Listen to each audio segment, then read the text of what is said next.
Assalamualaikum warahmatullahi wabarakatuh. Kami mahasiswa Politeknik Negeri Subang, jurusan Agroindustri dari kelompok 4 yang terdiri dari Adelia Ananda Putri dengan nomor pokok 10306001, Dawasul Hanif dengan nomor pokok 10306007, Kori Ristianti Husna dengan nomor pokok 10306045, dan Yeni Rosmayanti Dini dengan nomor pokok 10306065. Pada kali ini kami akan menjelaskan mengenai materi kuliah pengetahuan bahan pangan dengan dosen pendamping Ibu Atika Romalasari SP MSI dan Ibu Fitri Ciati SPT MSC. Kami di sini akan mempresentasikan tugas nira pada tanaman tebu.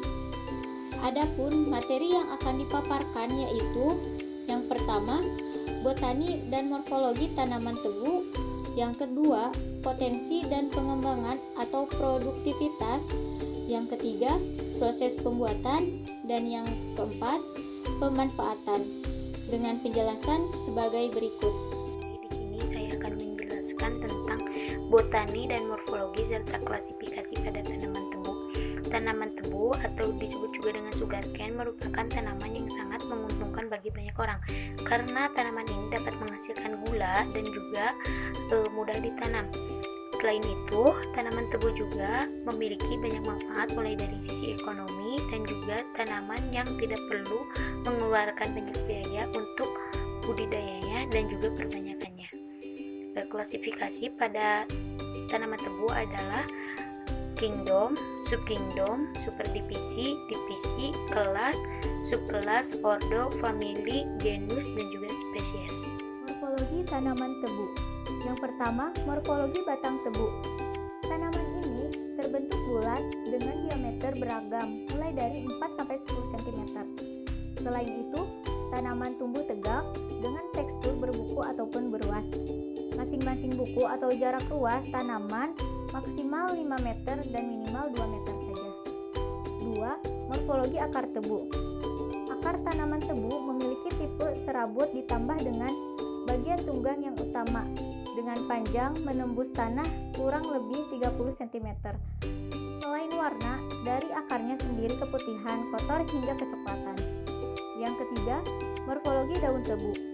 Daun tanaman tebu masuk ke dalam daun tidak lengkap karena hanya terdiri dari pelepah dan juga beberapa helai daun.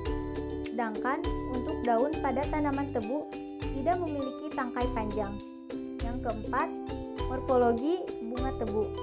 Tanaman tebu memiliki bunga majemuk yang tersusun dari beberapa masalah yang terbatas. Selain itu, kurang dari tanaman memang besar kurang dari lebih 90 cm dengan memiliki 3 daun kelopak, 1 daun mahkota, 3 benang sari, dan juga 2 kelapa putih. Potensi pengembangan atau produktivitas.